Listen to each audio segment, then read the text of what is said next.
Hey there, if you're thinking about moving to the area, you might be curious about how Idaho taxes your estates, and also if you are looking to purchase a home as an investment property, how you might be taxed on that as well. So stick around.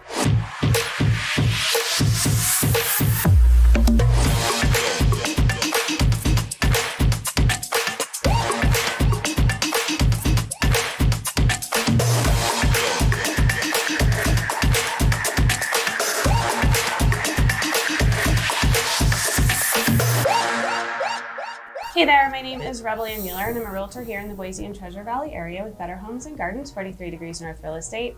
I moved here from California about 17 years ago with my family, but now I'm lucky enough that I get to help others just like you do the exact same thing.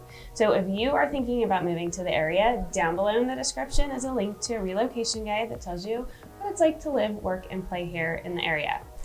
Today I am talking to Ron Strobel on episode 2 of Retire Sensibly. So Ron is also from California, but he's been here for quite a while and he grew up by the Snake River, right? Mm-hmm. Okay, so we're here to talk to Ron today about estate taxes and out-of-state investors and how you're taxed. So welcome. Thanks you for joining me. Yeah.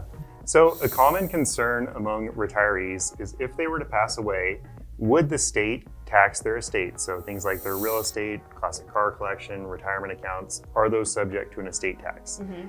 In Idaho, there is not currently a state-levied estate tax, and the federal minimum estate tax only kicks in once your estate reaches about $11 million. Wow. So for most people moving to Idaho, the estate tax just isn't a concern currently. So you have to have $11 million before the state will tax you? Before the federal government. Okay, yeah. The federal government. Yes, yep. So the state doesn't tax it at all. The federal government, really, unless you're getting close to $11 million, it's not a concern. Okay. Now, however, in neighboring Washington, which is just a few hours north of us, their minimum there is just over $2 million. So for somebody that lives on the border of Washington and Idaho, it may make sense to move into Idaho just to avoid that estate tax. Awesome.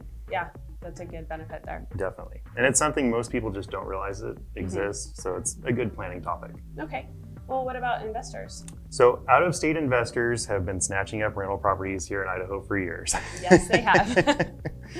And the thing to know is once your income from Idaho sources exceeds about $2,500, you're going to have to file an Idaho income tax return. Okay. Which most investors have a CPA, which if you're investing in multiple rental properties, it totally makes sense to have a CPA. They add a ton of value.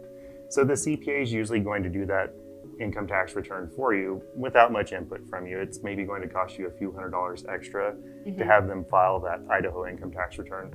Not a big deal at all. Some people get stressed over it, and it's really not a big concern.